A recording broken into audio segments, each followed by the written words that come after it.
Hello everyone, welcome back. Kevin with Survivalist Boards. This is a abandoned oil well, or really an abandoned gas well. These are spread out all over the nation. Here in Southeast Texas, gas companies came into these hills, and drilled for natural gas in the 1990s, early 2000s. And they got the gas out, capped the wellhead, left. Some places the wellhead's not even there anymore. And we don't see a wellhead. I don't see the cap here. Usually there's a cap where the valve star, the big drill stem, comes up out of the ground. But these would make pretty much a good bug out location, guys. They're usually in a rural area. Some of y'all may hear sounds of a highway. We're not too far from a highway. My dogs and I hiked in here. I like to hike in places like this so nobody knows that we're here. So anyway, it's nice flat ground. A lot of these were in very rural locations. This one here is not. This one here is the exception. It's kind of close to a highway, made it easy access for the gas and oil company. But there are lots and lots and lots of these. I'm talking, who knows how many thousands and thousands of these are spread out all over the United States. Some of these will have a tower. Whenever they came in, they would have storage towers for the sludge and stuff that they'd pump out of the well. And those towers would have a catwalk on top of them. Those towers could be used as a watchtower, lookout point. Then some of them have solar panels. This one here has got an antenna for something. So there was some type of building here at one time, probably had solar panels here.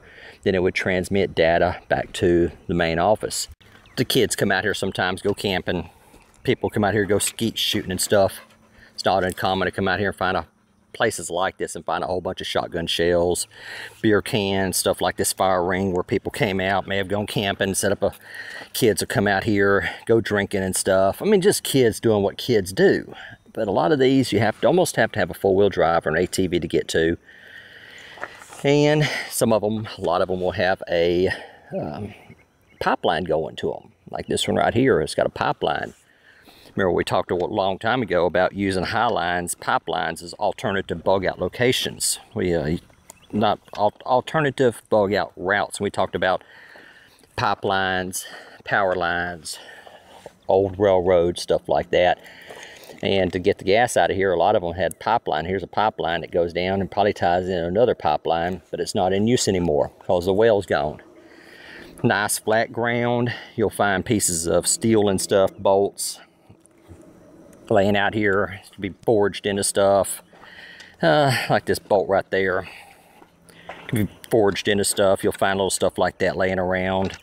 Some of these are close to a creek. They'll whenever they were needing water, a lot of times they build these close to a creek and then pump the water out of the creek to use in their well. Instead of bringing water in, they just pump it out of the creek or out of the pond or something. This one here is not next to a creek though. This one here is not next to a creek, but a lot of them are. A lot of the ones that I know about are. Wild game, here's some deer tracks. Walking through right here. Walking through, deer, have wild pigs in here. But anyway, guys, nice flat ground, lots of timber, wild animals to hunt. A lot of these are near creeks and stuff. So it wouldn't be a bad idea for a bug out location in the event of a complete collapse. But as we know, people know about it. I mean, people come out here drinking, partying, whatever, teenagers doing teenage stuff. Sometimes hunters will come out to places like this and sight their rifles in. So it's just not totally unknown. All right, guys and gals, that's it for now. Let me know what you think, and I will talk to y'all later.